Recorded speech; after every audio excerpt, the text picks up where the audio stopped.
It absolutely rips for what this car is.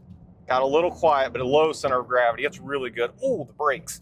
Man, the brakes are good. And then downshift coming out of it. Whoa. What's going on, guys? Car review guys here. My name is AJ, and this week we are spending some time with the 2025 Toyota GR Corolla. This is the Premium Plus. Show you some of the differences with this Premium Plus. This is definitely a track weapon for the price point at which this is at.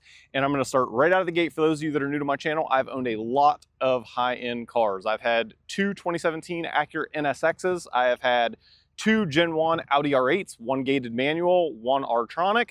I've had a C7 Z06. I've had a built C7 before. I've had a Maserati Granturismo. I have owned a lot of cars. Now, this is a press car. I get a new press car every single week. But wanted to get that right out of there so you understand my opinion and my outlook on this. This is not my first track type of vehicle or experience, so this is what I will be speaking on. And again, keeping the price point in mind as to what this is. Here's how it's going to go if you're new to this channel. So we're going to start with a cinematic, usually about 60 seconds, and then we are going to be going to the exterior stats, figures, stuff I feel like you guys would want to know. Jump into the interior, talk through some of that, and then we'll be taking on a drive. So feel free to skip along if that's what you wish to do. Without further ado, jump right on into this full review. Let's roll.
This GR Corolla is a 1.6 liter 3-cylinder turbo pushing 300 horsepower and 295 pound-feet of torque. Transmission in the tester today is the 6-speed manual. However, there is an optional automatic transmission, and I believe that is an 8-speed. Drivetrain is all-wheel drive, and there's different torque settings as well. We'll show you that on the interior. Curb weight is around 3,347 pounds, which is going to be pushing it from 0 to 60 in this manual transmission at about 5.4 seconds. If you go to the automatic, I think it's around 4.9. MPG is 21 city, 28 highway with a combined average of 24. Gas tank is 13.2 gallons. Vehicle dimensions, 14.5 feet in overall length. The width is around 6.1 feet. Ground clearance is 5.3 feet. Pricing starts on the base Corolla, aka, well, base GR Corolla, aka the Core, at $39,160. Tester today is $47,603, including the destination charge. So while we are back here, let's go ahead and take a look. Obviously pretty unique, right? You've got 3 exhaust tips. You can see that down there. The middle one's a little bit bigger, which is pretty cool. And then we come down here, we can press this little pad, and it's kind of a unique pad.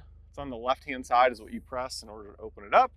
And back here you can see, obviously, not a ton of space. However, there is space, and of course you can fold the seats down if you wish. And of course, I will put here on the screen the cubic feet. Walking around, just want to talk about a few more things. You can see we've got the red calipers here on the rear wheel. Now, tire size in the rear is a 235/40/18. Gas tank is here on the driver's side, and it does have keyless entry on the front doors only. Hopefully you can see that. And then coming on up, one thing on the Premium Plus that it does have is it has a bulge in the hood. You can see it right there. It's only on the Premium Plus. If you get any of the other trim levels, you cannot get that bulge in the hood. LED lighting up front, and definitely looks aggressive with the mesh looking grille. Another thing on the Premium Plus, which is pretty cool, if you look at it, you're going to notice that is forged carbon fiber. That is the whole roof. And yes, that is real forged carbon fiber, which is pretty neat. All right, let's go ahead and step on into the rear. It's definitely a smaller back seat, but probably much better than my 1LE Camaro that I own right now. So stepping in, but guess what? It's got more space than my Corvette. Get it? No back seat in that baby. Oh, smacking my head. All right, we're getting in there. I'm 5'9" if you're new to my channel. We're getting in. We're in here. All right, now that we're in, actually, once you're in, a decent amount of headspace. I've got probably 2.5, 3 inches up there, and I've got, I don't know, another 3 inches there. So you could be a little bit taller. It's a little bit of a challenge getting in, but once you're in, you're good. And then of course, located right here, you can see you've got an armrest, 2 cup holders as well. You got seat back pocket on both. And then taking a look at the door for your elbow, it is soft touch right there. Everything else is like a plasticky feel. And then this is the piano gloss black filler in between and another cup holder. Go ahead and step on into the front. Well, you know what? Hold on. Let me just show you really quick while we're on the outside. Definitely have some bolsters here. If we look kind of to the side, you can kind of see my hand. That's how deep it goes onto the bolster. A nice Alcantara there. And you can see it's got GR with the stitching. And then obviously it looks very, very nice and well done. It is a manual adjust seat, which is good. For what this is, again, track saving weight and everything else. Of course, I think there's some people that just want it for the looks and maybe a little bit of some of the handling. So maybe an optional power seat with like memory seating might be. But nonetheless, let's go ahead and step on in. Much, much easier for the front. And that's mainly because of the roof line, right? It's still going up where your head comes in as opposed to back there. It's already on the downslope. So much easier to get into the front. Now that we are in here, let's go ahead and take a look out in front of us. Now, if we look up there, you can probably notice there is heads-up display, so that's super nice. And then we come on down, you have a fully digital instrument cluster. That's also really, really nice. And if you look down there, you can probably see it's got some sport pedals, which looks pretty good. It's got a heated steering wheel located over here on the left, automatic high beams. And then over here on the right, way back there, we've got a wireless phone charger, and then also 2 settings for the heated seats, no cooled though. You have dual zone climate located there in the middle, and you can see the start stop here. It's got the GR on there. It's got the GR on the steering wheel. It's got it on the floor mat. It's got it on the seat, and it's got it on the shifter. So it's well branded. It's not going to let you forget as to what it is. Now that we're down here, let's go ahead and just take a look. So if we were to press this button, you can see there's custom up top, sport, normal, and eco. You can also hear the exhaust change as well. Probably not going to come through the mic, unfortunately, but it does change. Find myself in sport and normal majority of the time. Up here for the screen, it's on the smaller side for sure. But again, this is more of a track focused vehicle, obviously, so it's not a big deal. You just need to be able to select stuff. As far as the software, it's pretty much any new Toyota since I don't even know what year, 2022, 2023 or newer basically has had the same software. So if you're familiar with that, it's pretty much exactly the same.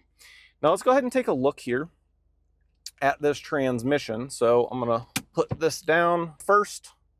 We're gonna go second, third, fourth, fifth, and sixth. And then it's got a little pull up here. If you pull up on that, over and up, we can go into reverse. You can take a look at the camera. That is not the clearest of qualities, but nonetheless, it's still there. Now coming back down near the shifter, let's go ahead and pull this back up. We've got her in neutral, and taking a look, you're gonna notice, so you got push for track, you have normal, and you have gravel. So what this does is controlling the all-wheel drive torque. So that way, basically, like it's gonna change between which one, right? Like I know gravel is 50-50, meaning 50% to the front for the power, 50% to the rear. One of them is a 60-40 and another one changes between like a 30-70, and there's a bunch of different ones. It's just about everything on the interior. There is no sunroof on this vehicle. Again, it's got the forged carbon fiber roof, which again, super nice, and it saves weight, keeps the weight down low, lower center of gravity, which is exactly what you want and something that needs to handle well. And I got to tell you, this thing handles incredibly well, especially for the price in today's market. And for some of its competitors, a lot of its competitors are all front wheel or rear wheel drive. This is all wheel drive. And to have that, I mean, the only one I could literally think of is the WRX. That's the only one that I could think of that is also all-wheel drive. Other than that, everything else is front wheel or rear wheel drive. So that plays into the handling as well, along with the suspension and tuning that they have set up on this thing.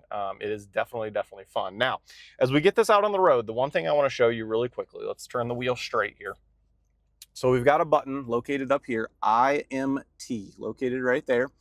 And what that does is it basically it has rev matching, right? So if you've ever been in like a C7 Corvette, it has rev matching, for example. But the one thing this does that I have never seen before is it will blip the throttle a little bit in order to go forward, like from a standstill. So and we're not going to drive, we're going to put our seatbelt on here in a second, but I just want to show you, like, if I take my foot off the brake and I release the clutch pedal slowly, see it blip? I'm not touching the gas pedal, not touching the gas pedal. We're rolling, and we're fully engaged. I haven't touched anything. How cool is that? That is really cool that it automatically blips. It feels very natural, and that is a cool little feature. So you basically, as long as you let the clutch out real slow, you can't stall this thing with that engaged. So without further ado, let's get this out on the road. As we get this GR Corolla out on the road, I've already spent some time with it out on the road, and my very first impression is, again, this thing is very track capable. The handling on this thing is very good. Very good. Again, like even right now, like I still own, I've owned it since new, a 1LE 2SS Camaro. Now, again, rear wheel drive, right? So where this absolutely shines is around corners when accelerating. Can't necessarily do that on my 1LE. However, the feel on my 1LE for track, because that's what the 1LE package is on the Camaro, is literally a track pack. It feels like it is absolutely on rails. So, you know, it's just one of those things that, and it's got some pep as well. Now, the one thing that I wish somehow they could figure out just slightly on the pep, because again, once again, really good handling, great for the track. And on the track, you would keep it at higher RPM at all times for optimal, which makes sense. But like around town, there's definitely some turbo lag. Like once it gets up to like 3 to 4 grand, it really kicks in at that point, which makes sense. That's pretty common. But if they could figure out a way, whether it's, you know, down the line, electric assist just down low to basically fill that gap, boy, oh boy, this thing would be an absolute monster of a car. And that's, again, coming from someone who's owned some crazy, not crazy cars, but some pretty well-known high-end cars that are definitely track capable. But like the all-wheel drive, like getting out on a turn, like just zero wheel spin, and if you drop that clutch, it will absolutely kick you in the back, which is such a fun and exciting feeling. And of course you can be smooth with it. The one thing that I've noticed on this clutch pedal for this car that's very unique is when you're taking off, like from a, you know, standstill, the kick point is literally at the very top, essentially. However, if you want to be smooth whenever you're driving, it's further down, probably 2 inches further to the floor. If you release it up to that same kick point, it's basically hitting you in the back, which, again, it's fun as well because it gives it some character and drama, but it's just got a different kick point. Usually a car's kick point is the same, whether you're in between shifting gears or from a dead standstill, and this one is different, which, again, no problem. It's just something that I noticed. So if you ever get behind the wheel of one or you're looking at it, there's your pro tip for driving it right out of the gate. We're in normal. Coming up to the cattle guard, let's see how it does for suspension. I expect it to be stiff, but here we go.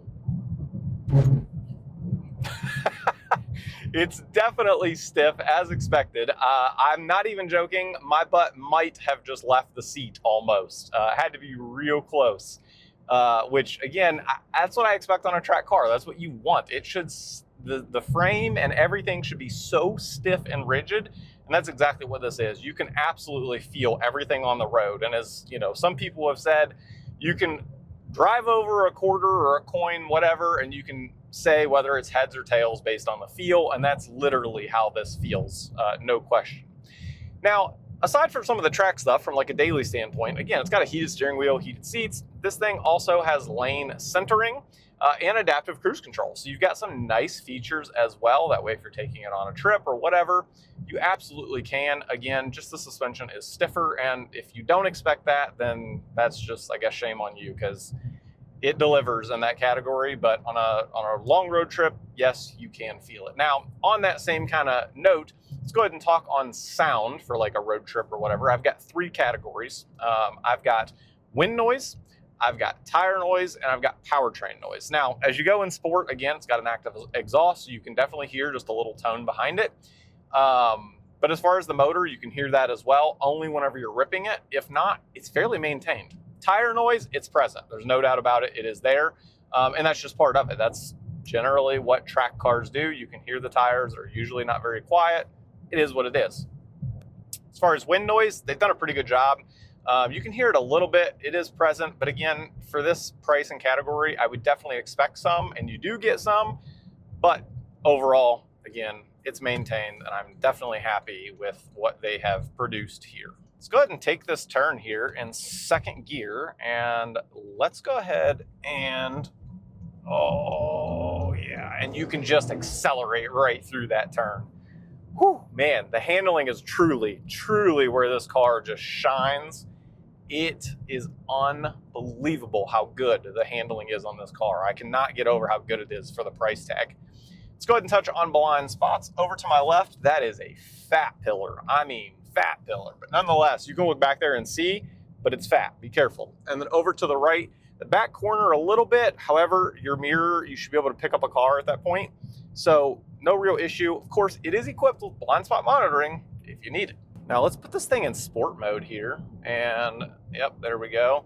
And immediately the steering wheel is so tight, and it's just, you are one with the car, and that is exactly what you're looking for in a track car. You want to point and it goes. That is essentially what you want, and it is absolutely doing that.